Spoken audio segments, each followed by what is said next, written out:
The other day outside my house, there was a water leak somewhere underground, and I spent a good amount of the day digging, and I found this PVC pipe that was underneath the root bowl of a tree, and it had just snapped. That is, the tree, the roots had just snapped the pipe, the PVC pipe. But while I was fixing this, I had this thought about how Satan keeps people in darkness.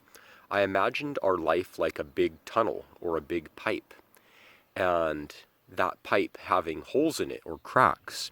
And as we're walking through our life, we come past some of those cracks, and the light is shining into our tunnel. And at that moment when we see the light, we start to see ourselves for who we are.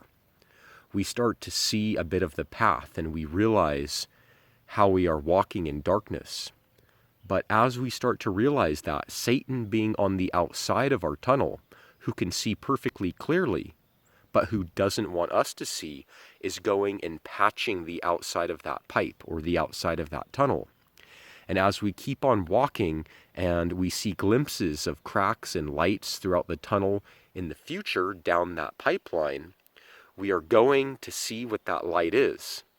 But then as soon as we get there, Satan again on the outside is patching it and covering it over and making it a perfectly black tunnel for us to walk through.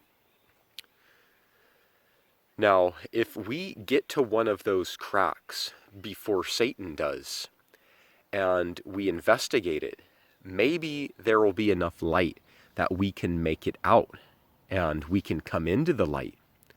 But the problem is, most people don't make it to that light before Satan does, and he patches it to keep them in darkness. Any breach Satan wants to cover over. That is why when any truth comes your way, immediately Satan has an opposing word to make you believe that it's not true. God doesn't exist. Your revelation that you had from God is not real. After all, it's all in your mind anyway. Any breach of light coming into your tunnel, Satan wants to immediately patch that and cover it to keep you in complete blackness your whole life all the way to hell. But if you are someone that wants to come into the light, you need to get out of that tunnel of blackness. You need to come into the light. You know, when the lights are turned on, the cockroaches, they run into the darkness, but we are not of the darkness. We are of the light if we are sons and daughters of the truth. So I encourage you to come into the light. Don't let Satan keep you in a black tunnel of darkness. You should pray and say, Lord, open my eyes to see.